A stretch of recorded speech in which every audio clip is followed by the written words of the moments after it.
ချိန်လေးမှာတန်တောင်ဖေစကားလေးတွေကြာရောက်မိမြေလွမ်းရတဲ့သမီးတို့ရဲ့အဖေ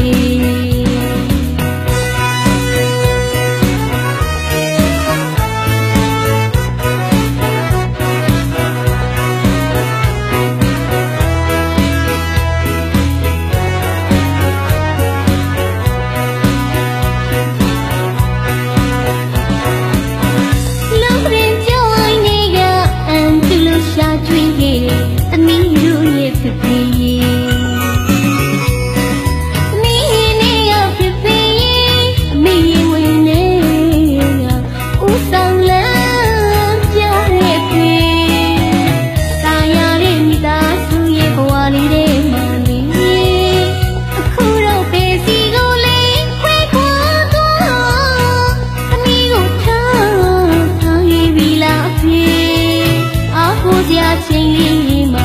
တန်တောင်ဖေစကားလေးတွေကြာရောက်မိမြေလွမ်းရတဲ့သမီးတို့ရဲ့အဖေ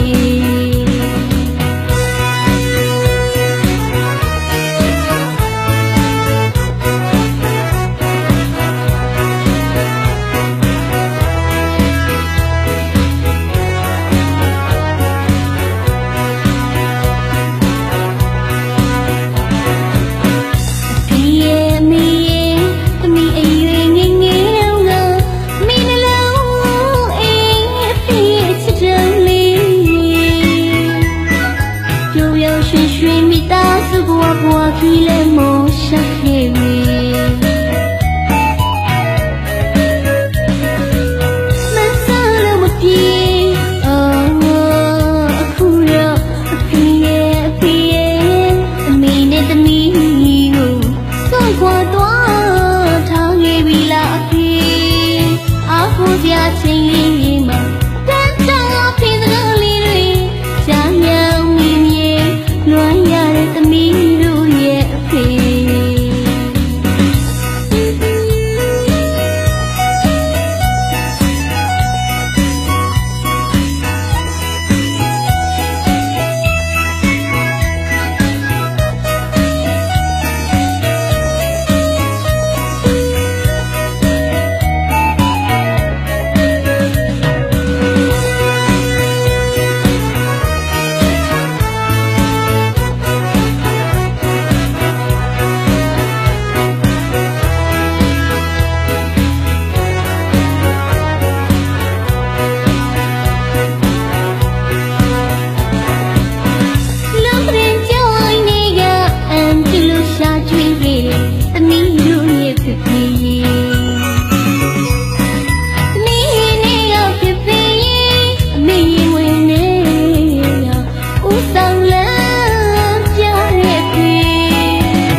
ချိန်လေးမှာတန်တောင်ဖေစကားလေးတွေ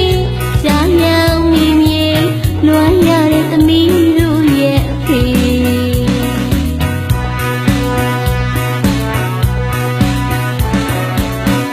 ဖေရဲ့အမေရဲ့သမီးအရွယ်ငယ်ငယ်တုန်းက